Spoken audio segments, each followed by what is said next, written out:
Hello, this is Mr. Collier. And Mrs. Flynn, and we're back now for the last parts of our formative assessment on box rules. So number 7 says explain the reasoning for your general rule.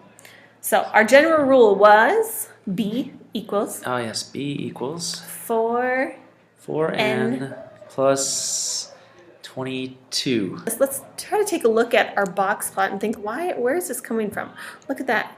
He just pasted in right there. Okay. One of the boxes. So let's look at how each one of those terms are related. So if we look at 1, for example, here's 1. Yeah, here's 1. Let's just call that N? Yeah, we call it N. Should we call it the same variable as that? As the box number? Well, Yeah, N is because the it's top box left, number. is the top left Yeah, corner number. okay. So maybe I can even redraw it over here, actually. Be good. And I can write N in here. Well, if that one's n, then I know that the next term is just n plus. Yeah, exactly, N plus 1 1. because it's just one more. And if I look down here, how is that related to 11? Well, that's n plus.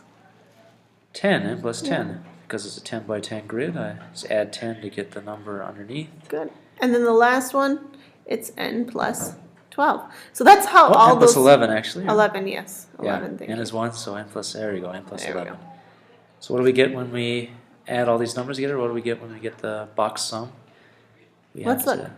Our box sum is going to be equal to n plus 1, I'm just going to write brackets to make it look clear. You Okay. don't really need them Plus. mathematically. n plus 10 plus n plus 11. And that all equals b.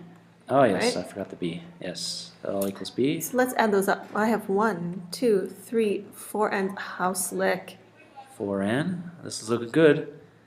And then we have 1 plus 10 plus 11. I think I can do the mental math on that one.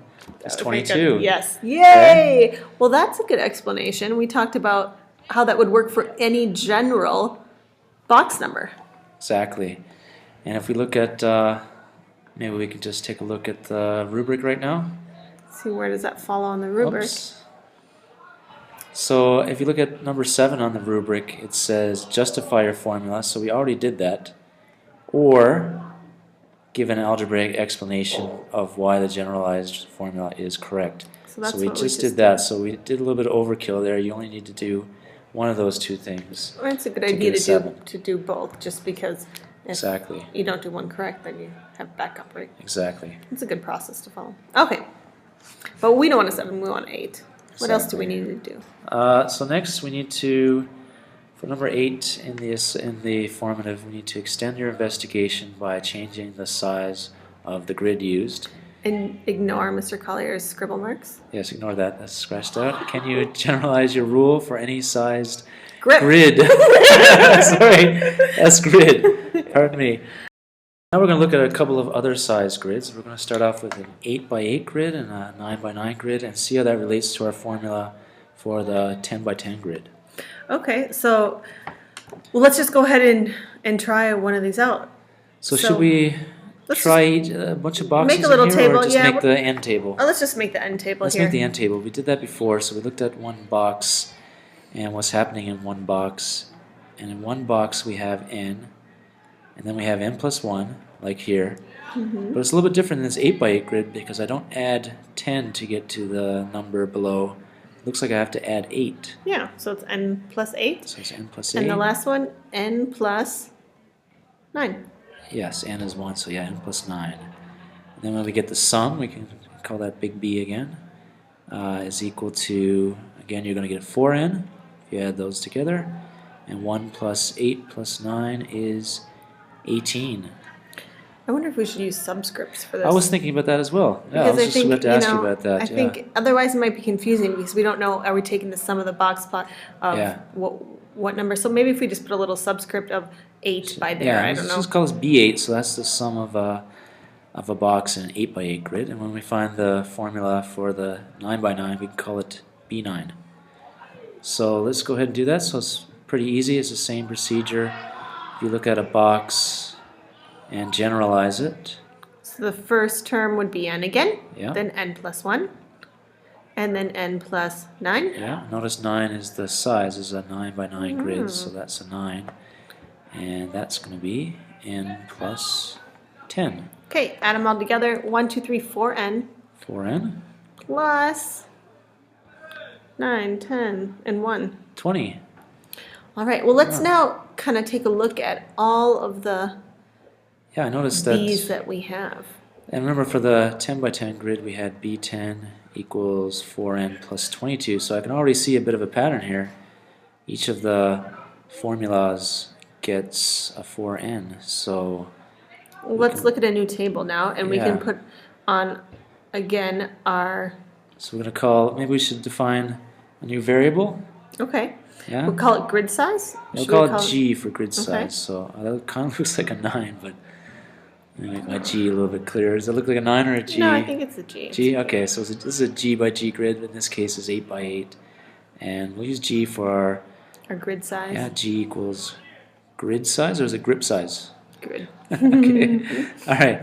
So we have a couple of values here. We have, for an 8 by 8 grid, we have the formula 4n plus 18. Mm-hmm. And what is this here? This is just B, B right? of G would Oh, be. B of G, yeah, right. Yeah. B subscript G, so that's our variable there. And we have for a 9 by 9 grid, we had 4n plus 20. And for the original one, the 10 by 10, it was 4n plus 22. Good. All right, well, if we look at how they all relate, well, we know right away just by looking at it, no matter what size grid, we're always going to have 4n. Yep, so our general rule for Any size for grid. any size grid, BG, is going to have a 4n and then something extra as well. So let's take a look at what's happening here with the changes in the other number that's added to 4n. It looks like we're increasing by 2 each time. Well, now if we, maybe you can just highlight this last term, because we're trying to think about how can we get an equation from these. So we're pretending like that's a new table here. So if we looked at the change, that's 2, that means, well, that we're going to have a constant increase of 2. Exactly. So we could write that as 2, and what's increasing? The G. The G is increasing by 1 each time, and when we increase the G by 1, the box sum increases by 2. So we can say there that we have Plus 2 plus 2 times the grid size. times the grid size. Okay. Yeah, so does that work out for our Well, formula? let's check then, because if we take 2 and we multiply it by our grid size, we get 16, but 2 Yeah, times 8 is exactly. 16. What do we have to do to get to 18? I think we need to add another 2 2. more. Yeah, exactly. So let's just check and see if that works for maybe 10. So if we do 2 times 10, we get 20. Maybe you should do that Plus in 2, we different get color and then 22. see if that works. Do that in a different color? Yeah, we'll just check it down Okay, there. so let's check B10. Yeah. So B10 is 4 times, oops, sorry. 4n. Let's don't get Yeah. confused. It's still 4n. We're just talking about the grid size here right now. So we have B10 equals 4n plus 2 times 10 plus 2. Good. And if our math is correct, it looks like we get the same Plus 22. formula that we had before for 10 by 10 grid. So it So looks the like it works. General formula would be that B of G equals 4n plus 2G. So it's actually relating 3 different variables. Exactly. Um, So we just extended our work to find a generalized formula for any size grid. We did that, so we should be able to get a 8 on this assessment. Excellent.